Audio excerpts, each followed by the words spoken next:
Hey guys, it's Sunday, June 5th. Looks like it's going to be another bright and sunny day.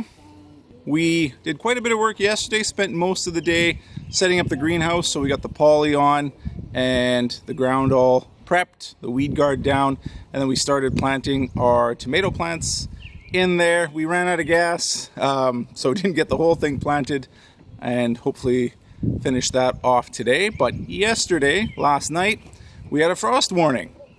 June 4th, and we're still getting frost. The temperature dipped down to +1 last night.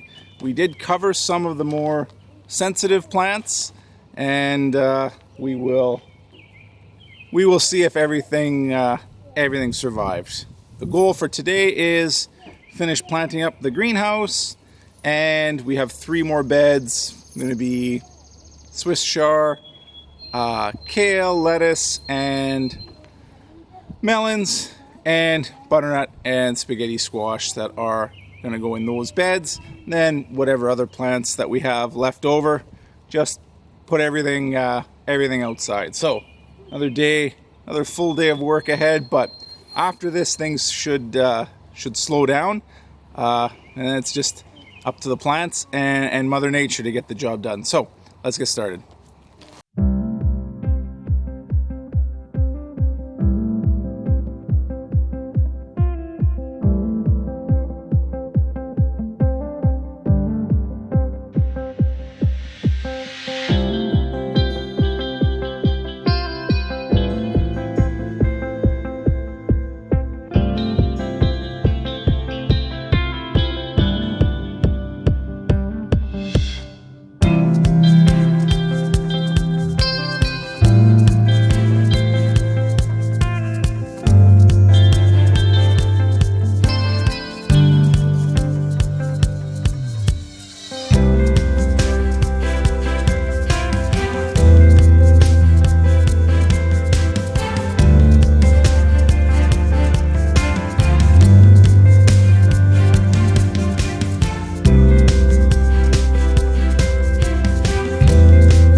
All right, there we are. Good handful for the first harvest. I'll put them in water and eat them straight away. The sooner you eat these, the better they taste. So yeah, not bad for the first harvest. All right, guys, Like last weekend, it is the next day. Spent a long time, did a lot of work in the garden yesterday, and was, again, just exhausted. But the vast majority of plants are in the ground, so things are going to get a lot easier from here on in. Just basically watch the plants grow and hope the weather cooperates as well as best as we can get. Still pretty cold last night, dropped down to about 2 degrees Celsius, so we did end up covering all the plants, and thankfully we didn't get any frost, and so it looks like we are out of the cold weather, and yeah, everything's looking good. So take a quick look and see how everything's doing. Alright, so we did end up enclosing our greenhouse. Now this is an experiment for us. We have to make sure that the produce that we produce from the inside justifies the amount of space we're losing from it. So we have Roma tomatoes on one side, Ultra Girl, and some habaneros and pepper plants, just the leftovers that we couldn't fit in the bed. We will see how it works out. Again, it's an experiment. Didn't really cost us very much. The frame was free. And the poly is just construction poly, so I think the total cost to us for this greenhouse was about $30. And again, we'll see how well it works for us. And out beside the greenhouse, patty pans and zucchinis. Again, those are the hot hats that we use to cover them up during these cold nights. But one more thing that's going to get put away. We redid the fencing a little bit.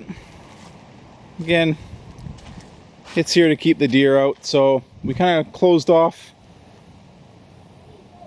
the ends and then opened up the inner fences. This makes getting around harvesting a lot simpler. Blueberries are doing well. Again, next weekend we'll be weeding all this. This weekend was strictly about getting the plants in the ground. Blueberries look good. Already putting buds out. So hopefully we get a good crop of blueberries. Now all the cabbage, Savoy cabbage, cauliflower, broccoli, we did not cover. We just left them underneath the bug netting. Again, we try and open this bug netting as little as possible. With the weed guard, we don't have to go in here very much.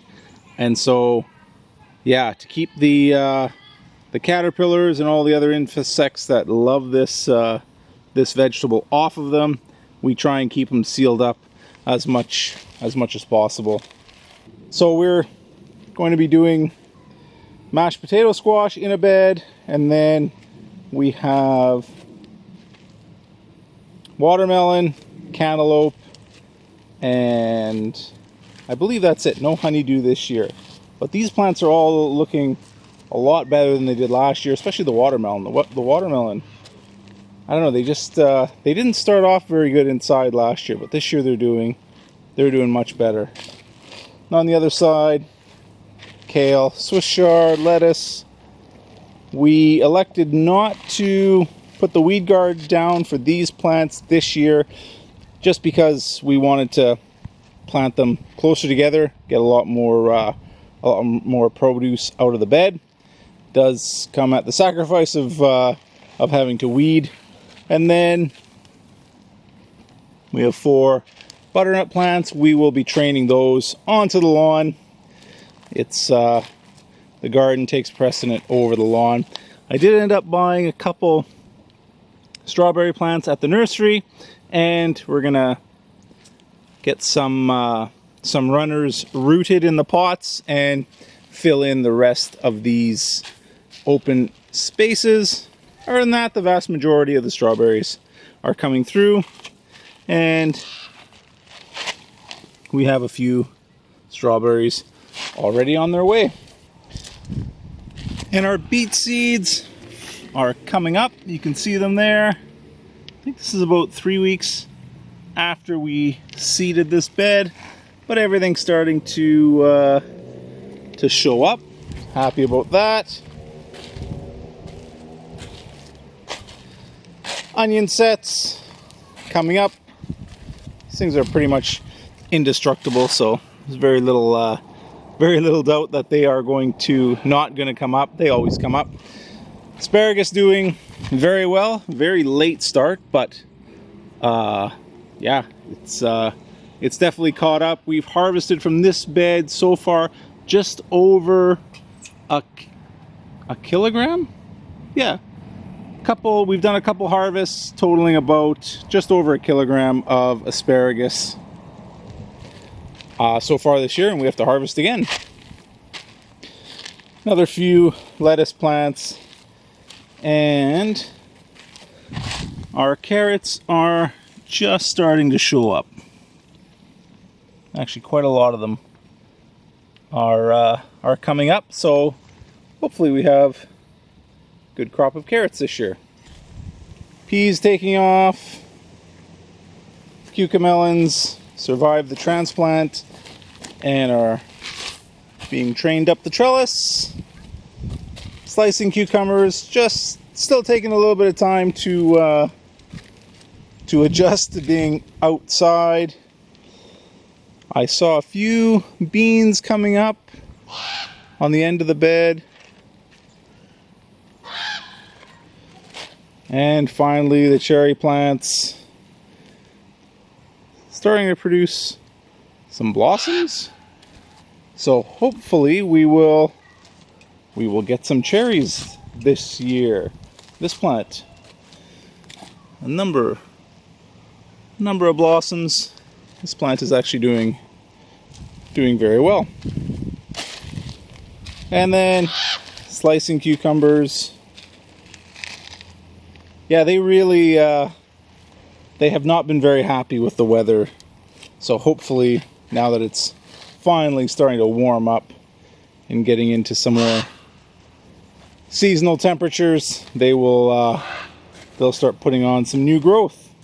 And finally, in the last bed, we have jalapenos at one end and bell peppers at the closer end. Here we have flowers starting to show up, and this is one of the beds we did cover with poly, and the plants seem to do quite well over the night. Normally they take a bit of a hit when the temperatures dip close to zero, but they came through last night looking very happy. So we'll probably keep covering them up with the poly at night and uncovering them during the day. Whew. At least until the nighttime temperatures get above 10 Celsius. Alright guys, that's it for this week. Again, all the major work out in the garden is done. We survived the spring with, I'm confident to say we've survived the spring with no frost damage on any of the plants. So yeah, looking like it's going to be a good year in terms of produce. Every day.